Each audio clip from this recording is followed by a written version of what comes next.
There is a you said you traveled to a lot of countries. Returning to Lula's case, how do you see like President Lula position in relation of war in Ukraine and the relationship he tries to maintain with President Biden simultaneously in the same time?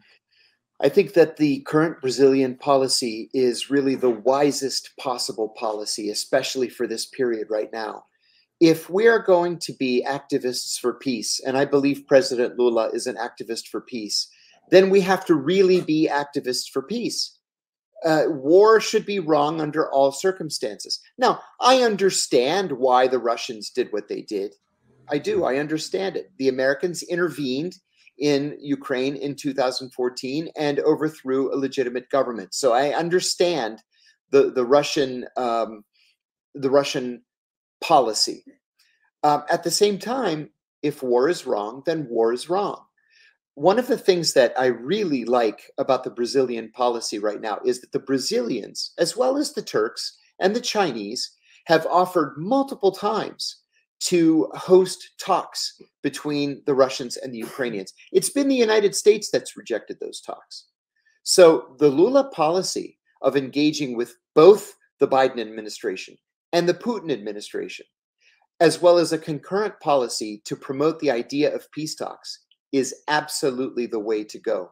And I know that it's very difficult for a policy like this to succeed, especially when the two sides are engaged in active hostilities. But I think President Lula needs to keep pushing this line, that he needs to keep up this policy, because in the end, I believe he's going to be proven correct. And what do you think about Chinese posture during this war? You think it's more like Lula's or more like Putin?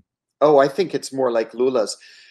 There's more to this for the Chinese than there is just the Chinese government offering to mediate. Look at what else the Chinese have done in the very recent past. The Chinese brought the Saudis and the Iranians together. I'm hard-pressed to think of two countries that hate each other more than Iran and Saudi Arabia. Maybe North and South Korea, okay.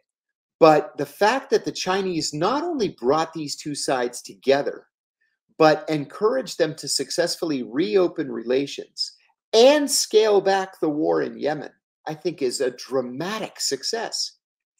Now, the only reason why the Chinese have not been able to bring the Ukrainians and the Russians together is because the United States rejects it. You know, the United States is upset that the Chinese had this success with Iran and Saudi Arabia. They don't want to see yet another diplomatic success between Ukraine and Russia because of China. And so that's why there hasn't been any forward movement. In the meantime, you have the Chinese now mediating between the Saudis and the Syrians, and they've reopened relations. Now we have the Syrians reopening relations with the Egyptians and the Iranians reopening relations with Egyptians. This is all coming out of Chinese diplomacy. So I really believe that the Brazilian position and the Chinese position are very close. The positions are to encourage diplomacy and to encourage everybody to talk. I think eventually, when the two sides get tired, they'll end up at that negotiating table.